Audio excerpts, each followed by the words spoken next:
Ayan, for our last sample problem number 3, 2-54, determine the magnitude of the resultant force and its direction measured counterclockwise from the positive x-axis. So, paano gagawin natin dito? Di ba, from our previous sample problem number 2, ang ginawa natin, di ba, yung mga given doon is halos lahat nakaslope. Kaya gumamit tayo ng scalar notation. For this time, meron tayong isang slope, may isang angle. Okay, so anong approach yung pwede natin gawin dito?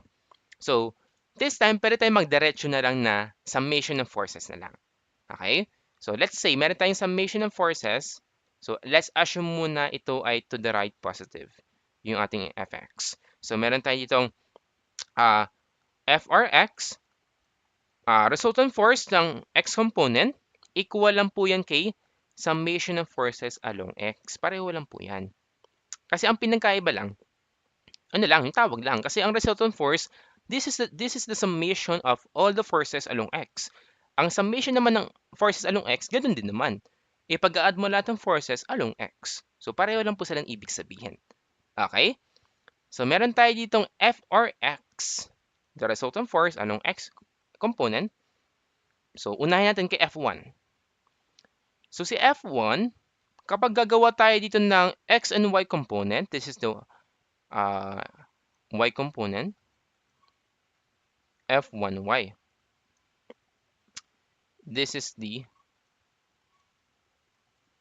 F1x. Pero, di ba, kapag sisimplify natin yan, with respect dito sa theta natin dito, di ba ito yung theta, anong tawag natin dito? Adjacent, di ba katabi ng theta eh. And this is hypotenuse. So, ibig sabihin, meron tayo ditong F1 cosine of 30 degrees. And for F1x naman, meron tayong F1 sine of 30 degrees. Bakit po? Apply the SOHCAHTOA. Yung dito sa F1y, kano-ano ni theta to? Katabi. So, ibig sabihin, adjacent over hypotenuse. Kaya ang trigon natin dito is sa cosine rather, imbes na sine. And for F1x, kung ito yung F1x natin, ito yon, kano-ano ni theta yan? Co-opposite. So, opposite over hypotenuse, sine naman yon. Diba sinabi ko kanina, or sa mga previous video, na hindi sa lahat ng pagkakataon, palagi si fx ay si cosine, and then si fy ay si sine. Pero may mga pagkakataon na nagkakabaliktad sila, depende po sa posisyon ng ating theta. Okay? So, ayan. Kung mapapansin natin, di ba? In terms sa ating x component, ito yon. So, meron tayo ditong ang f1 is 30. 30 sine of 30 degrees. And take a look sa ating sign. Since downward to the left, negative yan. Okay? Next. Yung F2 naman natin is upward to the left. So, in x-axis, negative pa rin yan. Kasi to the left eh. Para maging positive diba sa x-axis, dapat to the right yung ating mga given forces. Correct? So, minus yan. Minus, so slope natin diba, meron tayong tinatawag na fx is equal to f times a over c. That is the scalar notation. So, ano yan? So, meron tayong f, ito yung magnitude ng force, 26. Times, ang a natin, horizontal, which is 5. Over the hypotenuse, 13. Okay? So, ayan po siya. So, simplify natin. F or x is equal to, so, 10 equal yan. So, gamit tayo ng calculator. Okay? So, meron tayo yung negative 30, sine 30, minus 26 times 5 over 13. Simplify natin. Ano sagot? Meron tayong negative 25 kilonewton. Okay? Yan yung ating resultant force along x component. Now, for y component naman, let's assume forces upward are positive. So, FRY naman tayo. So, ang FRY equal naman yan kay summation ng forces along y. Okay?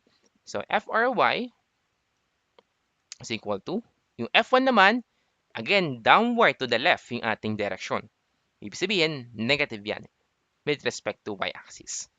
Kapag y component, dapat palaging upward para we consider it as positive. So kapag downward, automatically negative yan. And yung ating dito, yung F1y natin dito is cosine. So ibig sabihin, meron tayong negative 30 cosine of 30 degrees. Okay ha? So, I hope clear po siya. Plus, bakit po plus? Kasi ito na yung ating F2, upward na siya. So, yung ating Fy naman, F times B over C. So, ganun naman po siya kapag scalar notation in y component. Okay? So, plus 26. Yung B, yung vertical, which is 12 over 13. Simplify, meron tayong Fry is equal to, gamit tayong calculator. So, negative 30 cosine of 30 plus 26 times 12 over 13. We have here, in decimal point, negative 1.98. 98 kilonewton. And then, para makuha si resultant force, Fr, ang ginagawa ang ginagawa natin? Square root ng Fry squared, or Frx muna, squared, plus Fry squared. So, we have here, Fr is equal to square root ng ang Frx, negative 25 squared, plus negative 1.98 squared. So, simplifying, so pwede gawin yan, ang pwede gawin dyan, shift store A, so square root ng negative 25 squared, or just simply 25 na lang. Bakit? Kasi diba kapag in-squared mo yung negative, positive pa rin naman, diba? So, kahit 25 or negative 25, sa huli, ang kalalabasan po ay positive. Pero sige, negative 25 lagay natin. Plus, alpha A squared. So, we have here 25.078.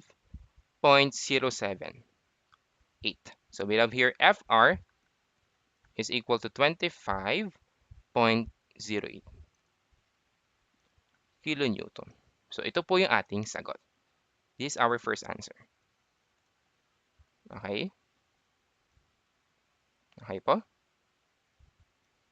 Now, proceed tayo. Ano pa hinahanap next is direction. So, hinahanap po yung ating theta. So, first, alamin muna natin, nasaan yung location ng ating theta. Yung ating Frx dito negative, yung Fry natin dito negative. So, saang quadrant po ba? Both negative yung ating x and y component. This is first quadrant, the second quadrant, the third quadrant, and the fourth quadrant. So, ibig sabihin, sa third quadrant, negative si x, negative si y. So, third quadrant po tayo. Ibig sabihin, nasaan si theta?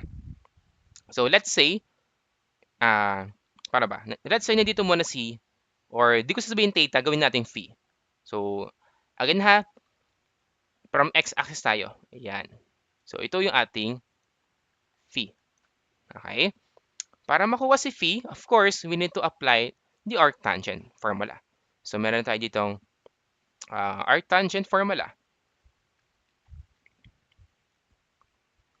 Theta, or let's say, phi na lang. Kasi yung theta is di pa tayo tapos eh. So, phi muna. Phi is equal to arctangent of negative 1 ng absolute value ng Fry, which is negative 1.98, all over, yung ating Frx is negative 25. Okay? So, ano yung ating phi dyan? Phi is equal to, using our calculator, arctangent, shift tangent of negative 1.9, parehong positive naman kasi nga 'di ba, absolute value. So, gawin positive na lang para mas maging madali. Over 25. So, we have here 4.53 degrees. Again, This is only for this part. Eh, ang hinahanap, di ba? Direction measured counterclockwise from the positive x-axis. So, saan yung theta natin dito? Nandito yung ating theta. Ito yung ating theta, di ba? So, nandito po yung ating theta. Ayan. Again, measured counterclockwise. Ibig sabihin na ba, ang counterclockwise pag ganito, pag ganyan. So, ibig sabihin, ito yung theta na hinahanap sa problem. So, anong gagawin natin para makuha natin to? Kung mapapansin mo, di ba? Straight yan. So, ang pwedeng gawin, mag-add tayo ng 180. So, para makuha si theta, we just simply add phi plus 180 degrees. Okay, so we have theta is equal to phi na 4.53 plus 180. Therefore, meron tayong sagot na 184.53 degrees. So, medyo hindi kita sagot. Dito ko nalagay ha. So, theta is equal to 184.53 degrees. And this will be our final answer. Again, baka malito tayo ha. Kasi baka sagot natin agad yung value ni phi. Always analyze the problem. Again, hinahanap si direction measured counterclockwise from the positive x-axis. So, since from the positive x-axis tayo, ito yung ating theta. Okay? So, I hope clear po yung ating mga problems and solution involving 2D problems, solving forces in 2D. Now, proceed naman tayo for introduction ng moment. Okay? So, let's try discuss yung moment.